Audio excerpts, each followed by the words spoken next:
우리의 안 소망이신 되는데? 하나님 아버지, 악재의 눈물의 긴 터널을 지나 광복이라는 소망의 기쁨을 허락하신 아버지, 그러나 광복이라는 기쁨과 함께 남북이 분열과 갈등의 시간 속에 지내고 있는지도 77년이 되었습니다. 하지만 막힌 담이 허물어지는 기쁨의 순간을 허락하시리라 믿으며 이 시간 기도드립니다. 또한 수해 속에 지금 이 시간에도 낭만과 좌절 속에 아파하는 사람들이 있다는 사실을 기억하며 드리는 예배가 되길 원합니다. 시계바늘의 투처럼 열심히 살았다는 안위의 시간이 아니라 내 삶의 목표가 가야 할 곳을 말씀하시는 주님의 목소리에 잠잠히 서서 듣는 이 시간이 되게 해주세요. 세계 곳곳에서 전쟁, 기근, 화재 등 생명조차 위협되는 상황 속에 하나님의 도우심과 보호하심이 함께 하시길 간절히 원하옵나이다. 작고 작은 교회인 서로교회가 하나님의 작지만 부유하다고 칭찬하신 서머나 교회처럼 되게 해주세요. 서로교회를 통해 영혼이 위로받고 생명수가 서로교회의 문지방을 넘어 흘러넘쳐 목마름이 해소되는 가나안 성도들이 늘어가길 소망합니다. 말씀을 전하실 민 목사님께도 하나님의 지혜의 영을 허락하시어 오묘한 말씀을 우리에게 깨달을 수 있도록 선포하게 해주세요. 어느 곳에 있든 신령과 진정의 예배를 드리며 동일한 은혜와 사랑을 느끼는 서로 교회 공동체가 되게 해주세요. 모든 것의 주인 되신 아버지의 긍휼하심을 통해 이 땅의 모든 일들이 평안을 누리리라 믿으며 주님 홀로 영광 받으시옵소서. 예수님의 이름으로 기도드립니다. 아멘. 아멘.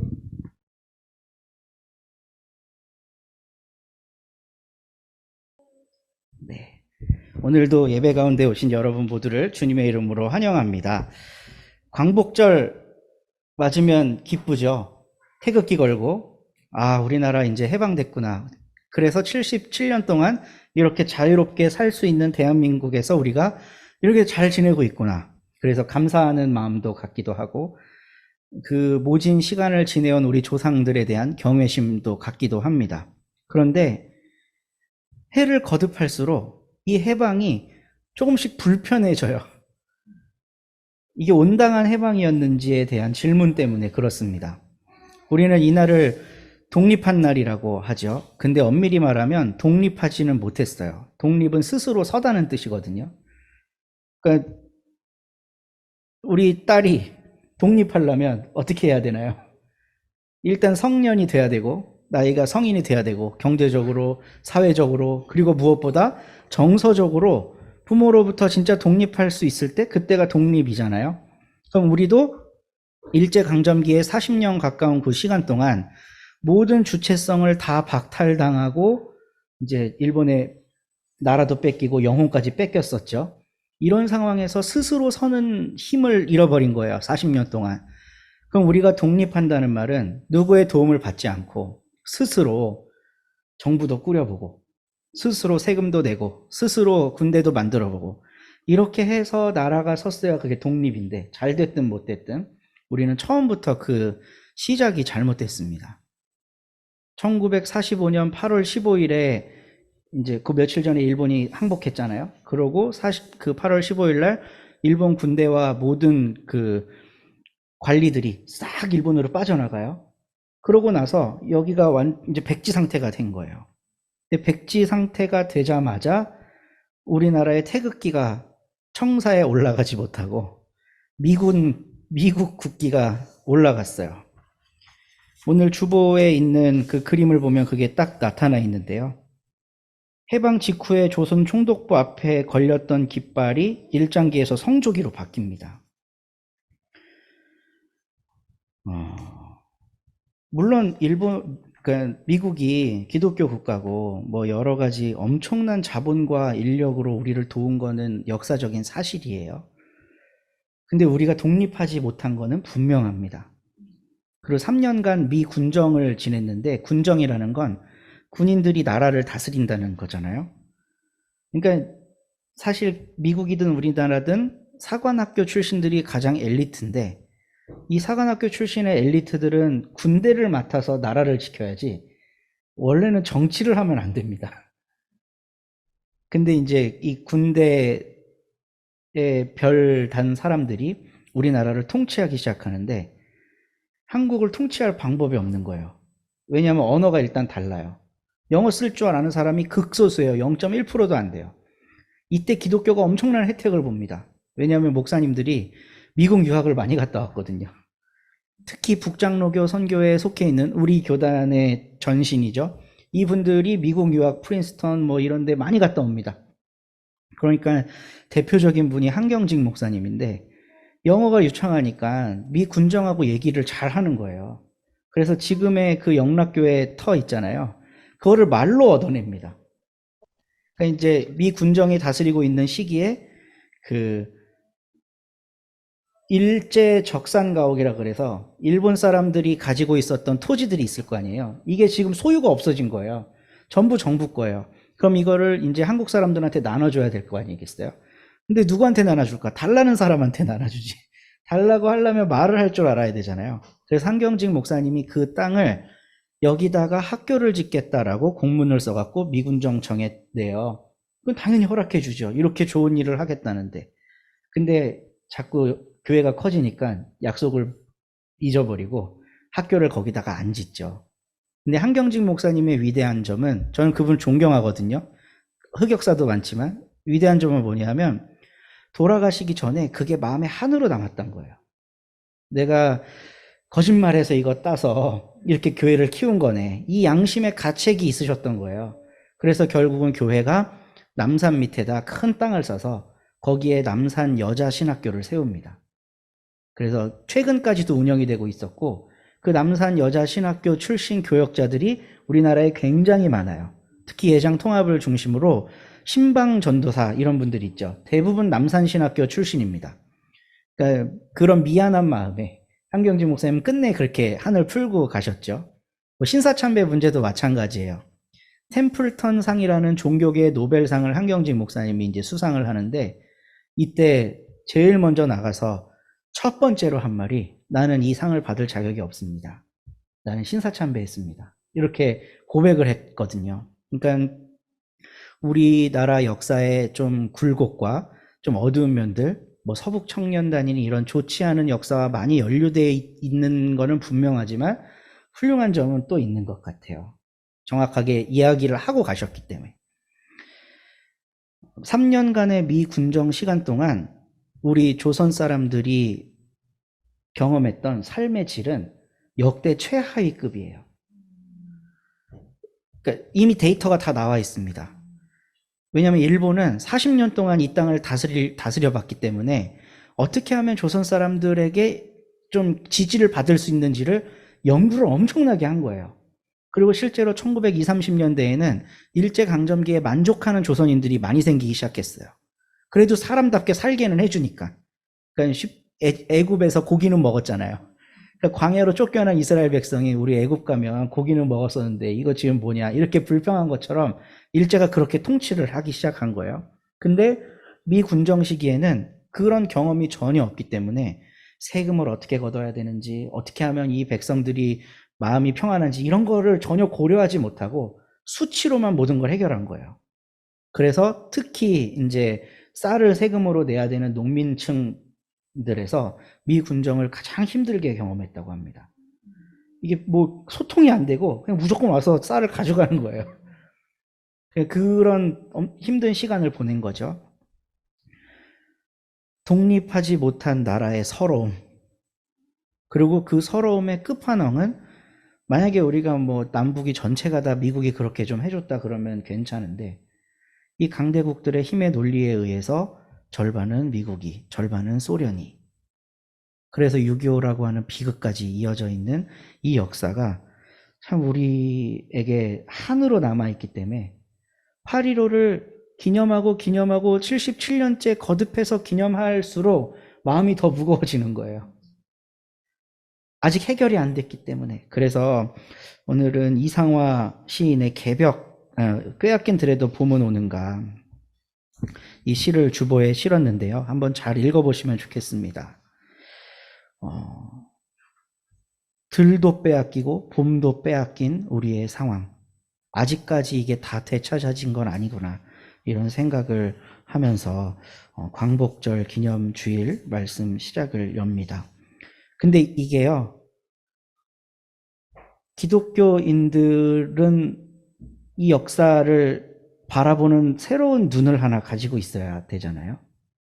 그래서 오늘 예수님의 말씀이 그 눈을 열어주는 굉장히 중요한 말씀입니다. 이 누가복음 12장 49절부터 56절까지 말씀은 신약 성경 전체에서 난제로 꼽히는 몇 안 되는 구절 중에 하나예요. 이걸 읽어보면 무슨 말인지 잘 모릅니다. 나는 세상에 불을 지르러 왔다. 이미 불이 붙었으면 내가 바랄 것이 무엇이 더 있겠느냐. 예수님은 불을 끌어오는 분이었어야 되는데, 왜냐하면 구약의 관점에서 불은 고난과 심판을 의미했거든요. 그러니까 불이 오면 모든 게 타버리잖아요. 근데 하나님께서 불로 태우는 대상은 악한 것이어야 되고 잘못된 것들이어야 되죠. 근데 지금 예수님이 불을 지르러 왔대요. 그 이야기를 제자들에게 하고 계신 겁니다. 제자들은 왜 예수님 여기서 이런 얘기하시지? 왜 우리한테 불을 지르러 왔다고 이야기하시지? 근데 그러면서 예수님이 그러나 나는 받아야 할 세례가 있다. 그 일이 이루어질 때까지 내가 얼마나 괴로움을 당하는지는 모른다. 불을 질러놓고 타는 저 사람들이 괴로운 게 아니라 자기가 괴롭다고 이야기를 하고 계세요. 이게 무슨 의미일까? 51절 한번 볼게요. 너희는 내가 세상에 평화를 주러 온 줄로 생각하느냐? 아니다. 나는 분열시키러 왔다. 이제부터 한 집안에 5 식구가 갈라져서 셋이 둘에게 맞서고 둘이 셋에게 맞서고 아버지 아들 아버지 어머니 딸 어머니 시어머니 며느리 이런 구절을 이야기하면서 많은 목사님들이 고부간의 갈등이 다 성경에 예견돼 있던 거라고 이런 얘기를 하고는 하는데, 예수님께서 불을 던지시면 뭔가 이상한 일이 일어난다는 거예요. 막 서로 싸우고 다투고 좋지 않은 일이 일어난다는 겁니다. 이게 무슨 의미일까? 이게 무슨 의미일까? 우리 일제강점기를 한번 생각해 볼게요. 일제강점기의 지식인들, 특히 많이 배운 종교 지도자들이 그 일제강점기가 악하다고 생각했을까, 선하다고 생각했을까? 악하다고 생각한 거 100%입니다. 심지어는 매국을 하고 있던 사람들조차도 안 좋은 건데 어쩔 수 없이 하는 거라고 얘기해요. 우리 그 전지현 나오는 영화 있죠? 네, 암살 보면 맨 마지막에 이정재가 그러잖아요. 너 왜 그랬어? 총 대고 하니까 아니 독립될 줄 몰랐지. 자기도 나쁜 건 줄 알았는데 독립이라는 게 안 될 줄 알았으니까 그렇게 행동했다는 거잖아요. 그러니까 일제강점기라고 하는 건 악하다는 걸 인간이라면 누구나 다 알아요. 인간이라면. 그리고 1920년대에 이제 조선에 좀 뛰어난 청년들이 일본으로 유학을 많이 갔는데, 일본 유학 갔다가 일본에서 큰 기독교 스승을 하나 만납니다. 우찌무라 간조라고 하는, 내촌 감삼이라고 하는 기독교 굉장히 수요 집회를 하면 그때 당시에 500명, 1000명씩 모일 정도로 일본인이든 조선인이든 할 거 없이 말씀을 들으러 갔다 그래요. 너무 이 성경 해설을 잘하니까. 근데 조선인들 앞에서 이런 얘기를 한번 한 거예요. 오히려 이 일제강점기가 잘 된 건지도 모른다, 너희에게. 언제 조선이 그렇게 개화가 되겠냐? 이런 얘기를 한번 했다가 엄청난 항의를 받았다 그럽니다. 일본인에게조차도. 일본인 지식인들도 그게 옳지 않다는 걸 아는 거예요. 전쟁 일으키고 이러고 있는 상황이. 근데 일본 정부를 향해 한국에 있던 지식인들, 종교 지도자들이 당신들 잘못하고 있습니다 라고 말한 사람이 있을까 없을까? 별로 없어요. 만주나 이런 간도 지방에 가서 독립전쟁을 하고 이런 분들이야 사이드에서 좀 했지만, 이 땅에 사는 사람들은 노골적으로 그 얘기를 할 수 없었어요. 하지 않으니까 평안해집니다. 그래서 1940년대 이후부터는 일제강점기를 누구나 그냥 다 받아들였다니까요. 이 체제가 어쩔 수 없는 거구나. 이제 그냥 조선이라는 건 이 세상에 없는 거고, 나라가 40년 동안 없었던 거예요. 그 중간에 태어난 사람들은 나라가 없을 때 태어난 겁니다. 우리 할머니 세대, 1920년대 생들, 이분들은 나라 없을 때 태어났잖아요. 그러니까 그냥 그 체제에 순응하면서 사는 게 당연한 거예요. 근데 거기에서 뭔가 소동이 일어나고 싸움이 일어나려면 어떤 일이 일어나야 될까? 일제가 나쁩니다. 대한독립 만세. 이러면 전쟁이 일어나는 거예요. 그 안에. 1919년에 그 일이 아주 대표적으로 일어났죠. 3.1 운동 때. 일제에게 해방을, 그러니까 독립을 청원하면서, 이때 뭐 독립선언서를 하느니 독립청원서를 하느니 말이 많았다 그래요. 그러니까 대주류는 선언해야 된다 그랬는데, 좀 권력자들이 우리가 아무것도 없는데 선언해봤자 봐줄 사람 아무도 없다. 결국 우리는 일본한테 이걸 청원을 부탁해야 되는 상황이다. 그래서 결국은 청원으로 이게 길이 가게 됐어요. 독립을 청원한 거예요, 일본한테.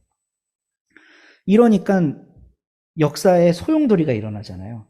전국적으로 만세운동이 일어나고 그 만세운동의 영향을 온 한반도가 다 받게 되잖아요. 저는 예수님이 불을 던지러 왔다라는 말씀을 우리 역사 속에서 이렇게 해석해 봐요. 옳지 않은 일이 명백하게 있는데 아무 말도 안 하고 있으면 그냥 평안하게 지나갑니다. 그냥 끝나는 거예요. 그리고 지금 로마가 식민 통치하고 있고 바리새인 서기관들은 그 식민 통치를 등에 업고 이 일반 평민들을 더 짜먹고 있거든요. 그 과부가 바친 동전 두 입 있죠.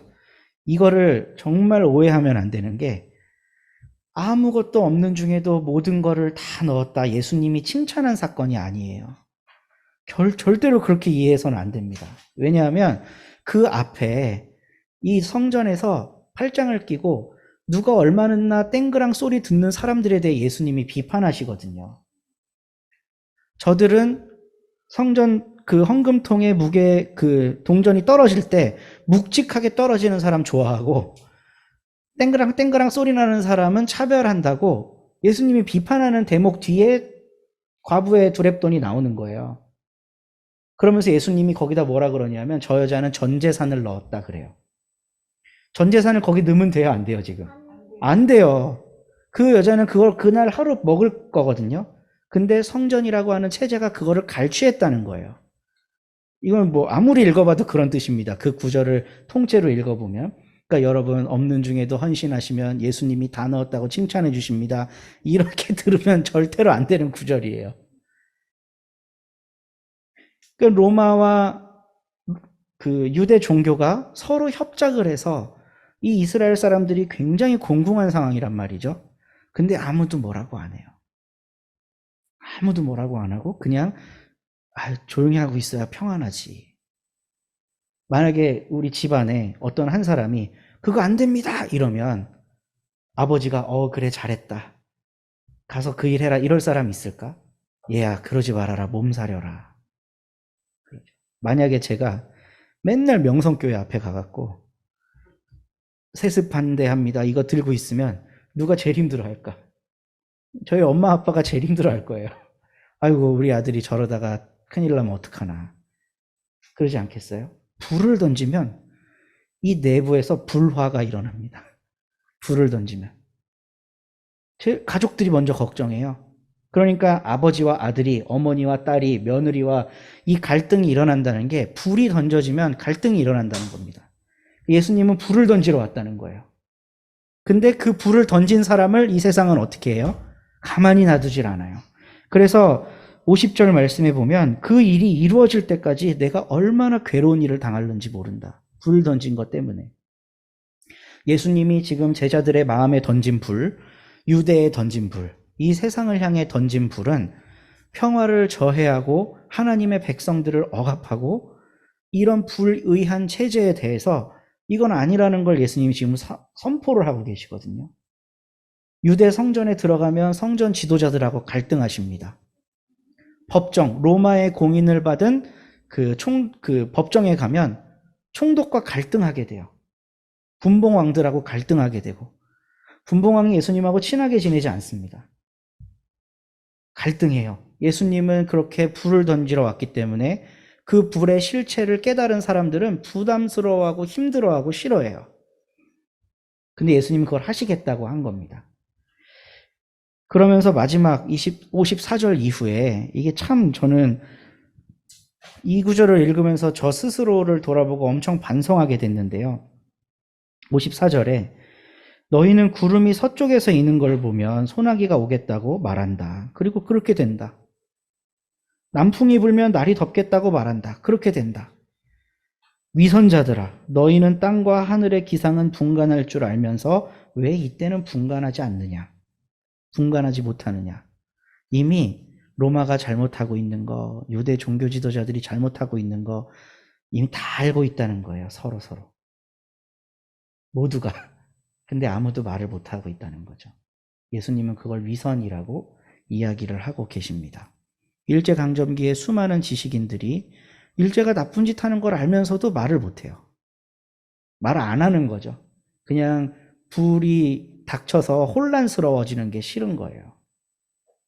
근데 이렇게 우리가 침묵하고 있는 사이에 폭력은 힘을 더 크게 기르게 됩니다. 가만히 있는 사이에 폭력은 점점 더 힘이 거대해져요.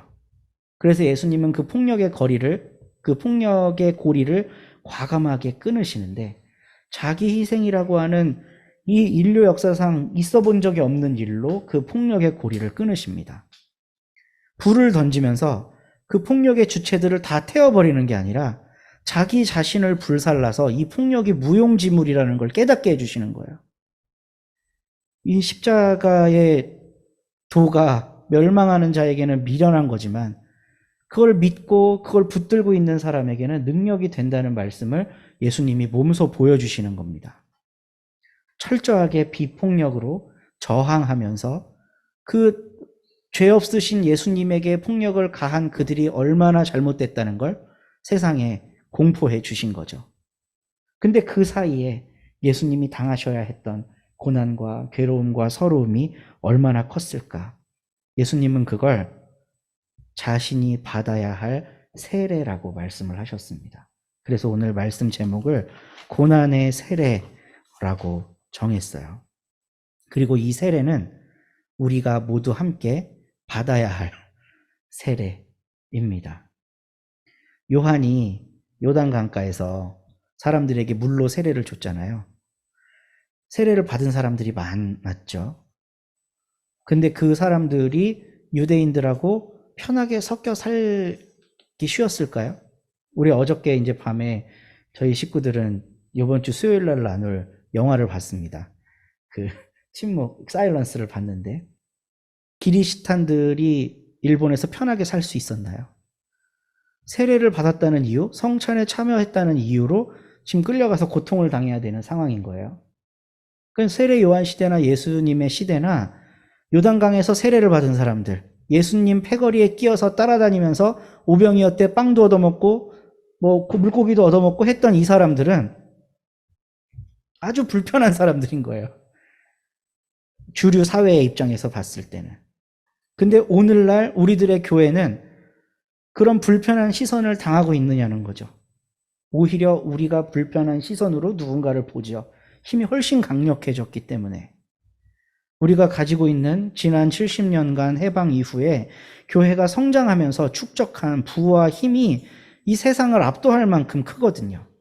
그냥 우스갯소리로 미국 장로교가 미국 정부 예산보다 더 많은 예산을 운영한다는 소리도 있어요. 종교가 더 힘과 돈과 권력이 커지니까 역전현상이 일어나는 거예요. 예수님의 방식은 결코 아닌 것 같습니다. 예수님의 방식. 우리 지난주에 좀 어려운 말씀 나눴는데 다 팔아버리고 나를 따라라. 그 말씀 뒤에 지금 이어지는 말씀이거든요. 그러니까 강대강으로 로마의 폭력, 유대주의자들에게 맞설라고 예수님이 하시는 게 아니라 내가 던지는 불은 구약 성경에서 예언한 하나님이 진노를 퍼부어서 심판하는 그런 불이 아니라 우리의 마음에 붙여주는 비폭력의 불이라는 거예요. 그 불을 받은 사람은, 이 불길을 받은 사람은 이제 가만히 있을 수가 없습니다. 그래서 예수님께서 이미 불이 붙어 있으면 내가 더 이상 바랄 게 없었을 텐데 아직 불이 안 붙었구나. 근데 나는 그 불을 꼭 붙이고야 갈 거야. 불을 붙이고 나면 그 일이 다 이루어질 때까지 내가 괴로움을 당할 테지만 그래도 그 불을 붙일 거야.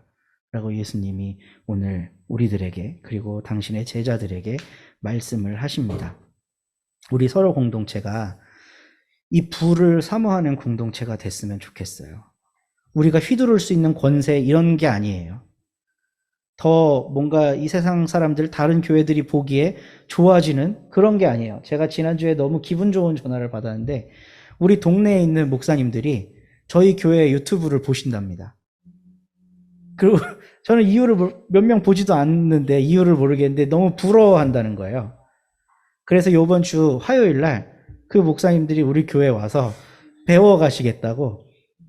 그러니까 제가 이제 괜히 기분이 좋아지는 거죠. 근데 이런 걸로 불을 붙이는 게 아니라는 거예요. 이런 걸로 불을, 이게 이제 마음에 들어오면 교만이 되고, 이런 식으로 교회가 세상을 향해 영향력을 끼칠 수 있는 게 아닌 거거든요. 예수님이 붙이려고 하신 불은 그런 불이 아니에요. 자기를 태우는 불, 내가 고난을 기꺼이 감수하겠다는 그런 불입니다. 그래서 우리들의 공동체가 그 불을 사모하는 공동체 됐으면 좋겠습니다. 아마 그 불길을 들고 세상 가운데로 지나갈 때 우리가 괴로울 수도 있어요.